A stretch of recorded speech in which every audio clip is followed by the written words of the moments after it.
TNPSC 2018 exam Civil Engineering question paper.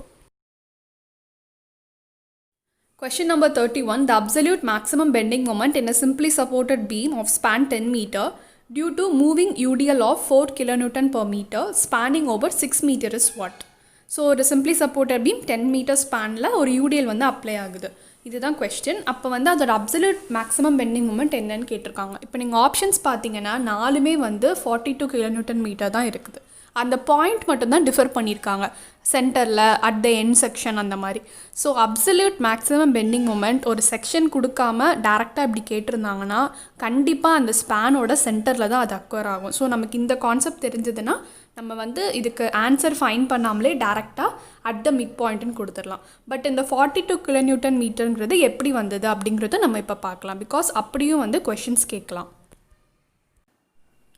So இதுதான் வந்து simply supported beam அந்த கொஷினில் கொடுத்துருந்த பீம். ஸோ அதோட ஸ்பேன் 10 மீட்டர் கொடுத்துருந்தாங்கல்ல, அண்ட் யூடிஎலோட ஸ்பேன் வந்து 6 மீட்டர்னு கொடுத்துருந்தாங்களா.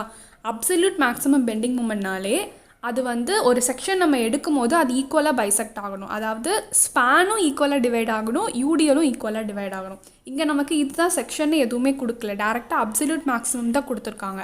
அப்போ நம்ம வந்து சென்டர் ஆஃப் த ஸ்பேனை தான் செக்ஷனாக சூஸ் பண்ணிக்கணும். ஸோ இந்த சென்டர் ஆஃப் ஸ்பேன் அதாவது 5 மீட்டர் டிஸ்டன்ஸில் நம்ம யூடிஎலையும் அதே ரேஷியோவில் ஸ்ப்ளிட் ஆகிற மாதிரி ப்ளேஸ் பண்ணணும். ஸோ 3 மாதிரி ஃபிக்ஸ் பண்ணியாச்சு. ஸோ இதோட இன்ஃப்ளூயன்ஸ் லைன் டயக்ராம் வந்து இப்படி தான் இருக்கும்.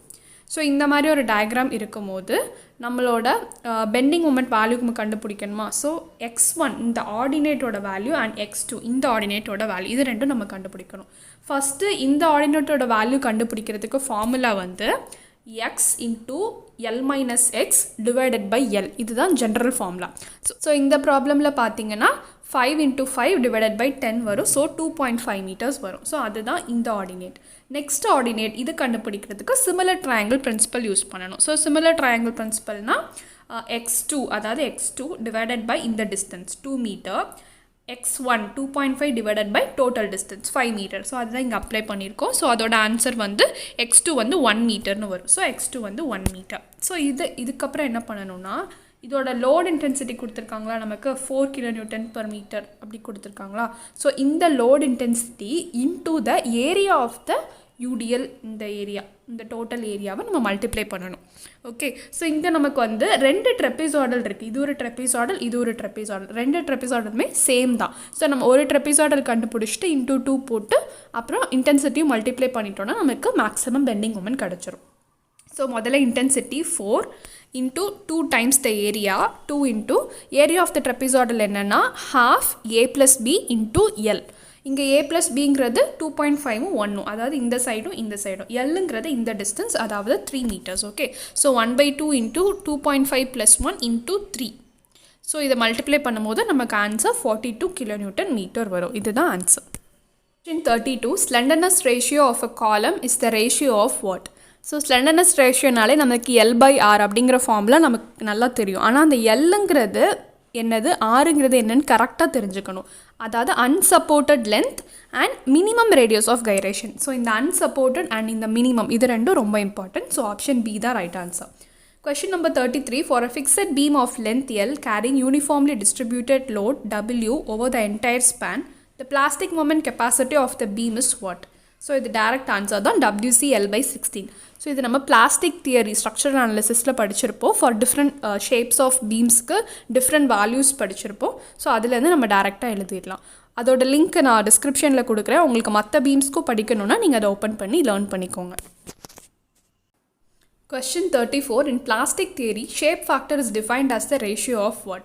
So plastic modulus of section divided by elastic modulus of section are the answer. ZP divided by ZE. So அப்படி கொடுத்திருந்தாலும் நம்ம சூஸ் பண்ணிக்கலாம்.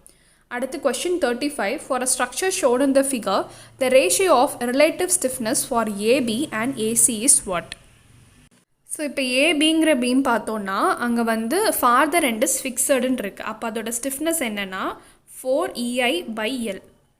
அதே இது ஏசி பார்த்தோன்னா ஃபார்தர் end is hinged. அப்போ அது 3EI/L. ஸோ இதுதான் வந்து ஜென்ரல் ஃபார்முலா. ரிலேட்டிவ் ஸ்டிஃப்னஸ்னால் இந்த ஸ்டிஃப்னஸ் வேல்யூவை டிவைட் பண்ணணும். எதாலனா 4E அப்படிங்கிற டேர்மால் டிவைட் பண்ணணும். அப்போ நமக்கு ரிலேட்டிவ் ஸ்டிஃப்னஸ் கிடச்சிரும். அப்போ இதுக்கு வந்து I/Lன்னு ஆயிரும், இதுக்கு வந்து 3/4 I/Lன்னு ஆயிரும். ஸோ இப்போ என்ன கேட்டிருக்காங்க, ratio of relative stiffness of AB and AC. So I/L 3/4 IL, 3/4 I/L இது ரெண்டுக்கும் ரேஷியோ எடுத்தோம்னா நமக்கு ஆன்சர் வந்து 4/3 வரும். ஸோ ஆப்ஷன் சி தான் right answer. Question 36. A rigid portal frame ABCD carries loads W1 and W2 as shown in the figure. The structure is statically determinate indeterminate அப்படின்னு கேட்டிருக்காங்க. So determinate indeterminate calculate பண்ணுறதுக்கு இந்த loads W1 W2 அதெல்லாம் தேவை கிடையாது, நமக்கு support reactions மட்டும்தான் தேவை.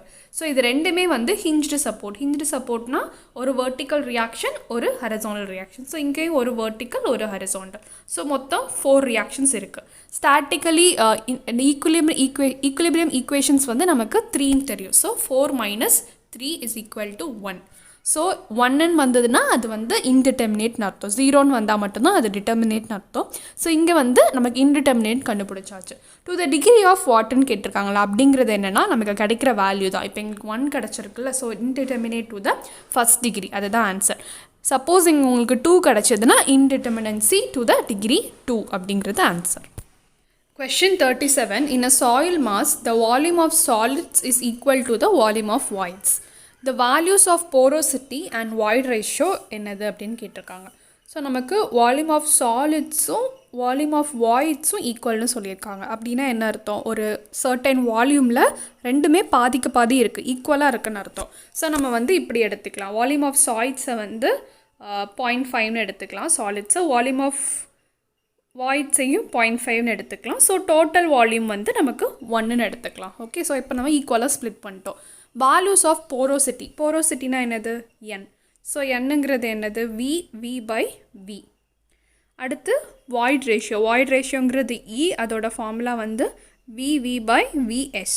ஸோ இப்போ நம்ம இந்த வேல்யூஸை சப்ஸ்டியூட் பண்ணோன்னா இங்கே வந்து 0.5/1ன்னு வரும். அண்ட் ஈயோட வேல்யூ வந்து 0.5/0.5ன்னு வரும். So 1. So 0.5 and 1 is the answer. Option C. Question 38. In a partially saturated soil, the air content is 60%. What is the value of degree of saturation? So air content, degree of saturation இது ரெண்டுமே நம்ம படிச்சிருக்கோம். air contentங்கிறது ஏரால் ஆக்கியபை பண்ண பிளேஸ்னால வந்தது, சேச்சுரேஷனுங்கிறது வாட்டர்னால வருது. Usually இந்த ஏர் கண்டென்ட்டும் degree of சேச்சுரேஷனும் add பண்ணால் நமக்கு 100% வரணும், இல்லைனா 1ங்கிற வேல்யூ வரணும். அதுதான் வந்து கான்செப்ட். ஸோ இங்கே வந்து ஏர் கண்டென்ட் 16 கொடுத்துட்டாங்க, அப்போ ஆப்வியஸ்லி சேச்சுரேஷன் வந்து 40 தான் இருக்கும். அப்போ தான் நமக்கு டோட்டலாக 100% கிடைக்கும். ஸோ ஆப்ஷன் ஏ தான் right answer. Question 39. If the consistency index of a natural soil is 0, then the natural water content of the soil will be equal to its what அப்படின்னு கேட்டிருக்காங்க. ஸோ கன்சிஸ்டன்சி இண்டெக்ஸுங்கிறது என்னென்னா IC. So ஐசியோட formula என்னென்னு பார்த்தோன்னா liquid limit minus water content divided by IP, அதாவது plasticity index. இதுதான் formula. இப்போ நமக்கு இங்கே என்ன கொடுத்துருக்காங்க, consistency index of a natural soil 0ன்னு கொடுத்துட்டாங்க. அப்போ இந்த டேர்ம் வந்து 0 ஆயிடுது. ஸோ இந்த டேர்ம் 0னா இதை இங்கே மல்டிப்ளை பண்ணும்போது இதுவும் 0 ஆயிரும். So liquid limit minus water content will be equal to 0 அப்படிங்கிற மாதிரி வரும். ஸோ என்ன ஆகும், liquid limit will be equal to water content. So option என்ன கொஷினில் கேட்டிருக்காங்கன்னா நேச்சுரல் வாட்டர் கண்டென்ட் என்னன்னு கேட்டிருக்காங்க. So natural water content is equal to liquid limit of the soil. அடுத்து question 40. Inorganic silts with high compressibility are represented as what? So inorganic சில்ட்னாலே நம்ம அதை எம்ன்னு தான் டினோட் பண்ணுவோம், ஹை கம்ப்ரெசபிலிட்டினால H டினோட் பண்ணுவோம். ஸோ MHங்கிறது தான் ரைட் ஆன்சர்.